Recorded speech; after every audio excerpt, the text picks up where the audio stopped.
Bismillahirrahmanirrahim. Assalamualaikum warahmatullahi wabarakatuh. Pada semester ini kalian akan mendapatkan mata kuliah matriks dan ruang vektor. Nah, untuk kelas A3 dan A4, mata kuliah matriks dan ruang vektor ini akan diampu oleh saya, Bu Syaina Ulfa. Baik, kita lihat dulu. Di mata kuliah ini kita akan membahas tentang apa saja. Di sini ada dua pembahasan besar yang semuanya ada dalam judul. Ada dalam judul mata kuliah, matriks, vektor. Jadi dua pembahasan besar yang akan kita bahas di mata kuliah ini itu adalah vektor dan matriks. Gitu ya. Nah, kita lihat untuk vektor kita akan belajar tentang apa saja. Pertama jelas pasti akan belajar tentang definisi vektor. Lalu kita akan belajar tentang ruang vektor, dalil-dalil vektor, termasuk penjumlahan vektor, perkalian vektor, perkalian dengan skalar, lalu kombinasi linear. Kombinasi linear ini berarti operasi skalar dengan vektor. Nah, ini kombinasi ya. Dia operasi skalar dengan vektor. Gitu ya. Di sini juga selain vektor ada juga ternyata bilangan skalar. Ya, nanti ini juga akan kita pelajari. Apa sih skalar, apa sih vektor. Tapi ini hanya kalau skalar karena definisinya mudah, jadi nanti hanya sedikit pembahasannya. Baik, pembahasan kedua yang terbesar itu adalah tentang matriks. Tentang matriks. Apa saja yang akan kita bahas dalam pembahasan matriks ini? Sama ya, ada penjumlahan matriks, perkalian matriks dengan skalar. Nah, lagi-lagi skalar muncul ya. Perkalian matriks dengan skalar.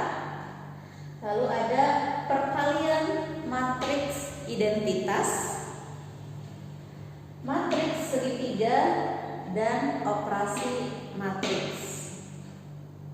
Ini adalah dua pembahasan besar pada mata kuliah ini. Yang akan kita pelajari itu tentang ini semua. Ya. Kenapa kita harus belajar matriks dan ruang vektor? Manfaatnya, matriks dan ruang vektor ini bisa digunakan untuk memecahkan suatu permasalahan matematis. Suatu permasalahan matematis dipecahkannya dalam model persamaan linear atau program linear atau dengan pemodelan. Nah, pemodelan ini harus dibuat dengan program linear. Balik lagi ke sini ya. Jadi setelah bisa dimodelkan dengan program linear, lalu program linear ini bisa dibuat pemodelan.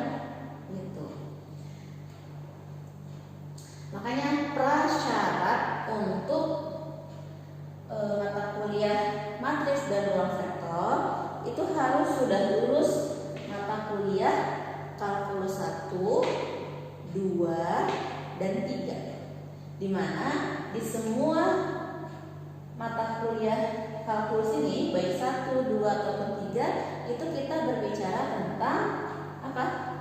Masih ingat? Tentang integral ya. Jadi di kalkulus 1, 2, dan 3 itu kalian sudah dilalui ya. Itu berbicara tentang integral. Integral kalkulus 1 berbicara tentang integral 1. Kalkulus 2 dahulu kalian membicarakan tentang integral 2. Integral 2 kali atau integral rangkap 2. Di kalkulus 3 kalian berbicara tentang integral lapat 3. Ya. Berarti kalau sudah berbicara tentang integral ini, kalian juga tidak asing dengan yang namanya persamaan linear. Ada namanya persamaan linear. Ada juga yang namanya persamaan polinomial. Ada juga namanya persamaan polinomial. Ini harusnya sudah tidak asing nih. Dan kata-kata ini, persamaan linear, persamaan polinomial, itu akan kita ulang kembali di mata kuliah matriks dan ruang vektor. Kalau sekalian refresh sedikit ya, untuk melihat dia itu persamaan linear atau persamaan polinomial, lihat x-nya. Kalau x-nya berpangkat 1, artinya dia persamaan linear. Pangkat 1 itu artinya tidak perlu ditulis 1. Dengan ditulis x saja, itu artinya dia sudah berpangkat 1. Ya. Jadi kalau ada 2x min 5, nah, kita lihat x-nya paling besar pangkatnya berapa. Kalau ini kan pangkatnya 1 ya, karena tidak tertulis, berarti artinya dia si x ini memiliki pangkat 1. Nah, kalau x yang terbesarnya berpangkat 1, itu namanya persamaan linear. Ya. Persamaan polinomial itu artinya x-nya berpangkat n, di mana n-nya ini lebih dari 2. Ya. N-nya lebih dari 2. Artinya, misalkan lebih dari 2 itu berapa? 3, 4, 5 ya. Misalnya ini 2x pangkat 3 min 5x kuadrat plus 4x. Nah, ini adalah persamaan polinomial karena nilai x paling besarnya, ini kan paling besarnya kita lihat ya, ini pangkatnya 3, ini pangkat 2, ini pangkat 1. Paling besarnya x-nya berpangkat 3. Berarti artinya ini termasuk persamaan polinomial. Kalau ini karena x-nya paling besar berpangkat 1, ini artinya namanya persamaan linear. Ini sedikit refresh saja ya. Baik. Sampai sini, jika ada yang mau ditanyakan, boleh di drop di WhatsApp group ya. Sebelum saya lanjut ke definisi vektor, sampai sini dulu. Kalau ada yang mau dipahami, boleh di drop pertanyaannya di WhatsApp group. Nanti setelah paham, setelah dapat jawaban saya, mau dilanjutkan videonya ke materi yang lain, boleh.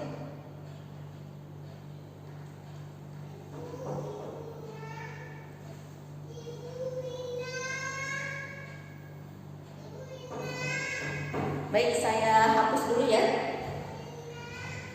Untuk sekarang kita akan mulai dengan definisi vektor.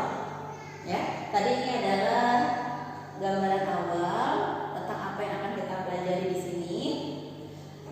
Dan hari ini kita akan masuk ke materi vektor terlebih dahulu.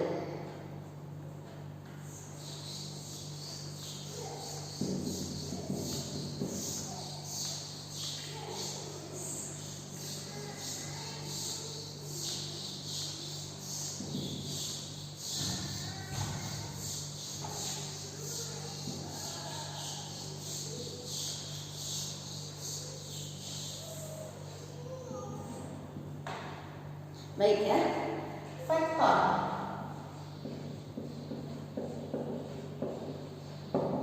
Mulai di sini saya akan nulis besar-besar biar terlihat jelas di video. Vektor ini merupakan besaran ya, yang memiliki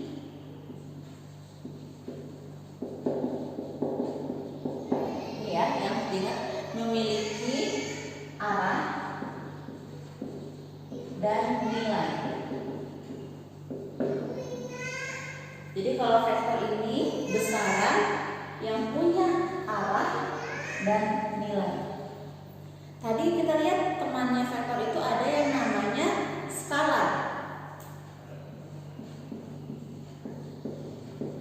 Nah, kalau skalar ini dia hanya punya nilai saja, ya.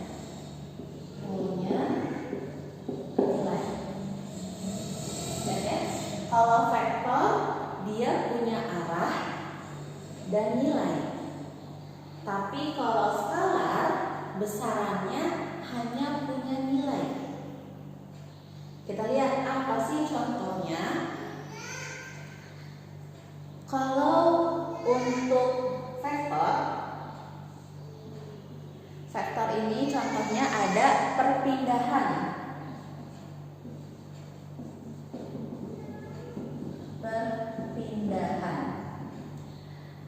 Busaina berpindah sebanyak 2 langkah. 1, 2. Nilai. Busaina berpindah sebanyak 2 langkah. 2 langkah itu adalah nilai. Nah, pertanyaan selanjutnya, pindahnya kemana? Karena perpindahan itu punya arah. Mau berpindah ke sebelah kanan. Ya. Tadi Busaina berpindah ke sebelah kanan sebanyak 2 langkah.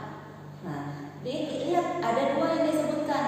Berpindah ke kanan, kanan adalah sebagai arah, sebanyak 2 langkah. 2 langkah sebagai nilai. Busaina berpindah ke sebelah kiri sebanyak 1 langkah. 1. Kiri adalah arah dan 1 langkah adalah nilai. Gitu ya. Contoh dari skala. Skala contohnya itu adalah temperatur.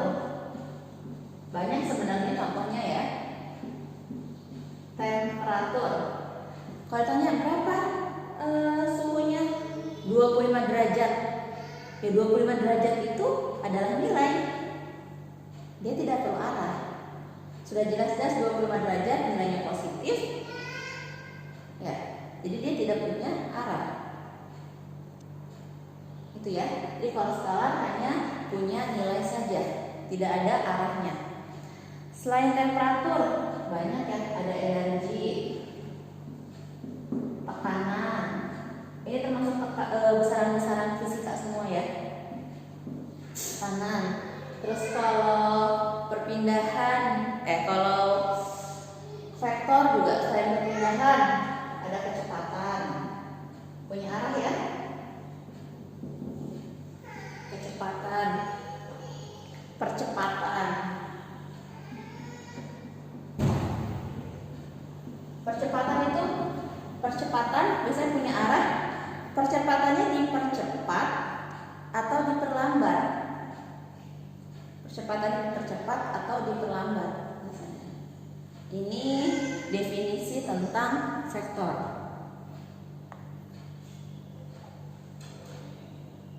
Nah,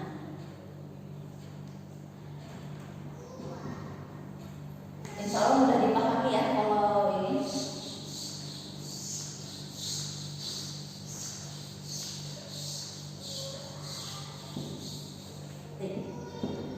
Selanjutnya kita masuk ke susunan koordinat ruang vektor. Susunan koordinat, ya, susunan koordinat ruang.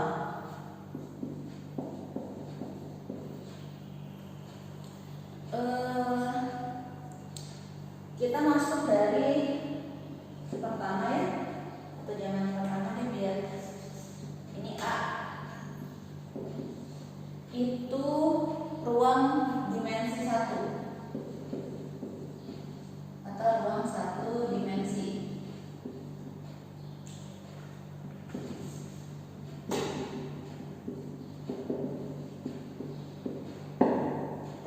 satu dimensi. Ruang satu dimensi itu biasanya digambarkan dengan suatu garis lurus, atau yang biasanya kita sebut dengan linear, garis lurus ya. Misalkan ini saya sebutkan nilai 0, dia punya koordinat 0,0 ya, 0,0.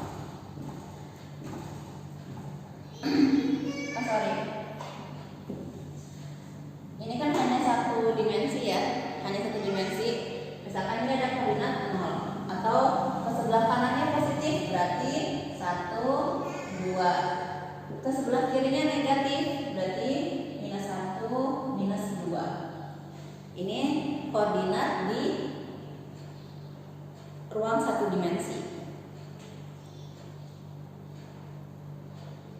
Nah, lalu masih cukup di sini ya. Ada yang B, itu ruang 2 dimensi. Ruang 2 dimensi. Kalau tadi ini hanya ada 1, berarti kalau 2 dimensi harus ada 1 lagi. Nah, biasanya digambarkannya dengan sumbu X dan sumbu Y. Hanya dengan sumbu X dan sumbu Y. Ingat kalau satu dimensi dia hanya ada satu garis. Misalkan ini X. Kalau 2 dimensi berarti dia ada 2 garis. Garis X atau kita sebut dengan sumbu X dan sumbu Y. Sumbu X tadi ini kita ambil titik 0. Artinya berarti kita hanya mengambil sumbu X pada arah positif saja. Karena kan sebelah kanan aja ya, sebelah kiri nggak ada nih. Kita tidak ambil. Berarti ini kita hanya mengambil sumbu X untuk arah positif. Misalkan ini saya buat 1, 2, 3. Y ini juga sama. Y-nya hanya arah positif karena arah yang ke atas, tidak ada arah yang ke bawah. Kalau yang ke bawah ini negatif. Kita hanya mengambil arah yang ke atas. 1, 2, 3. Kalau di sini saya punya titik koordinat, misalkan di sini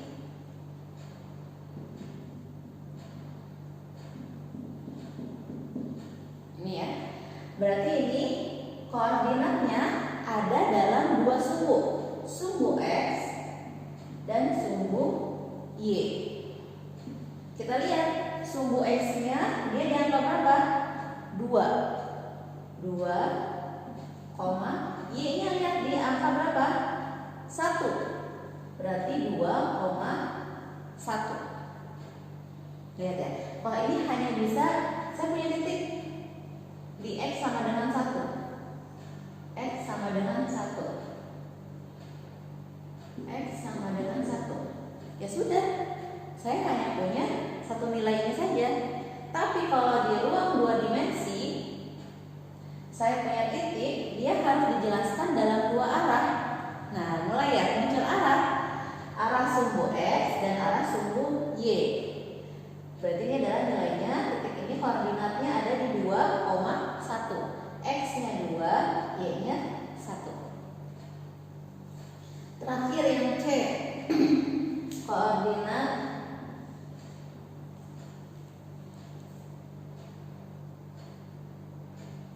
arah ruang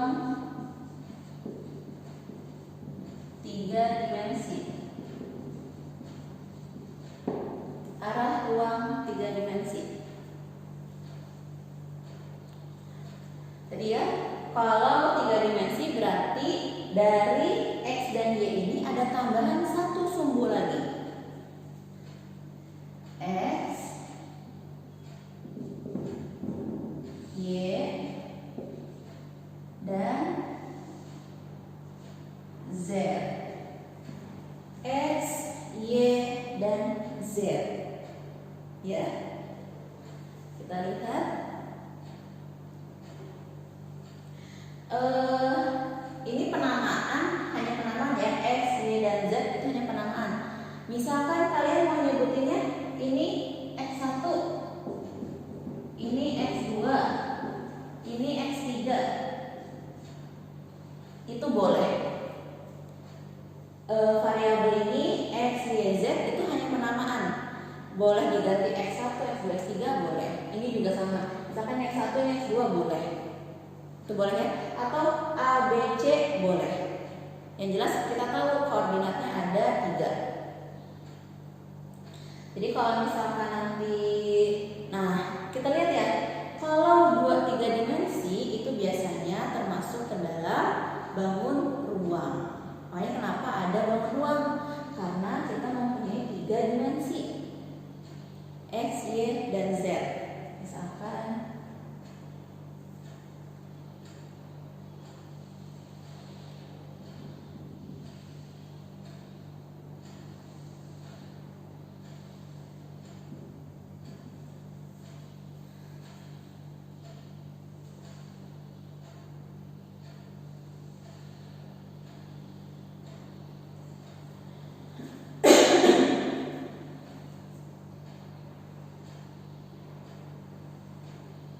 nah ini ya, kita lihat nih.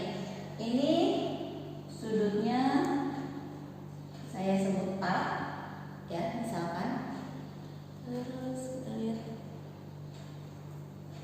ini A, ini sudut B, biar enak sama. Ini sudut C, dan yang ini sudut D.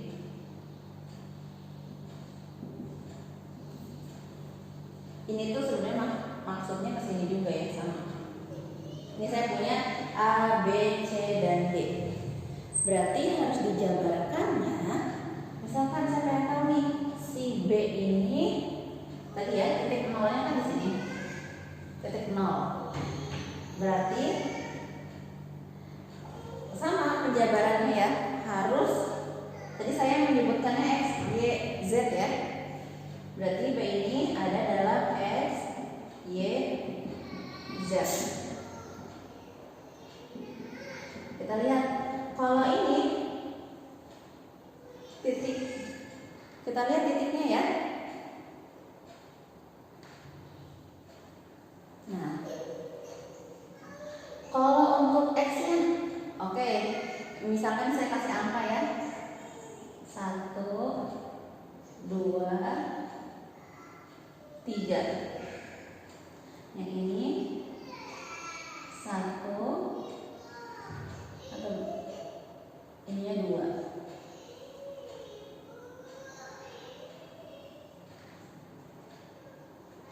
Oh sorry, ini tapi memang kayak balok ya, kayak anggapnya kayak balok bukan.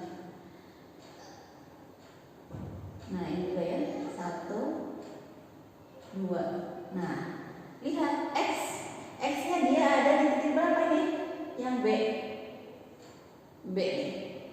ada di titik nomor 3. Y-nya lihat, Y-nya ada di titik nomor 2. Z-nya gimana Z-nya? Dia tidak ada koordinat Z-nya untuk B ini, tidak menyentuh koordinat Z. Ingat ya, tidak menyentuh koordinat Z kan, titik B ini. Berarti artinya dia tidak punya koordinat di sumbu Z. Berarti Z-nya kita tulis dengan angka 0. Gitu ya. X-nya titik yang ini kita lihat proyeksikan X-nya angka berapa? 3. Terus Y-nya kita proyeksikan angka berapa? 2. Dan Z-nya tidak ada diproyeksikan terhadap sumbu Z. Berarti nilainya adalah 0. Gitu ya. Baik, ini saya bahas susunan koordinat ruang dari 1, 2, dan 3 dulu ya.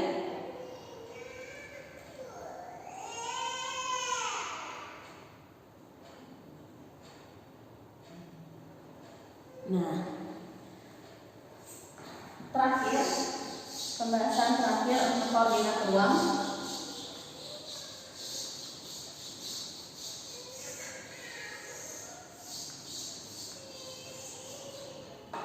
itu ada yang A, B, C, D ya. Ini untuk ruang dimensi M.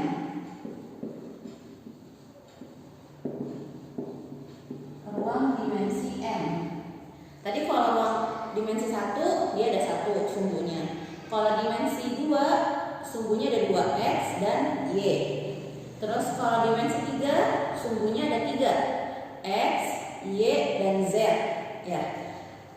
Kemungkinan dimensi itu akan bertambah bisa. Makanya di ruang vektor ini kita punya namanya ruang dimensi N. N itu artinya boleh berapa saja N-nya, lebih dari 3. Boleh lebih dari 3. Makanya kita biasanya nulisannya R itu adalah ruang dimensi N. Nah, jadi ruang dimensi N ini itu bisa dituliskan dengan R pangkat N. Jadi ruang dimensi N. Ruang dimensi N ini, jadi contohnya titik X itu punya nilai X1, X2, X3, sampai Xn. Sampai Xn itu ya terserah kita mau punyanya berapa. Punya sampai X5, ya berarti N-nya adalah 5. Sampai X7, ya berarti N-nya adalah 7. Gitu ya. Jadi tadi contohnya kalau dimensi 1 berarti titik X-nya cuma punya X1. Terus dimensi 2 berarti titik X-nya punya 2 X1, X2. Dimensi 3 berarti titiknya punya X1, X2, X3. Kalau dimensi N berarti titiknya punya sampai N tertentu ya. Gitu ya. Ini adalah susunan koordinat ruang untuk vektor. Jadi tadi kita sudah ada 1, 2, 3 dan N.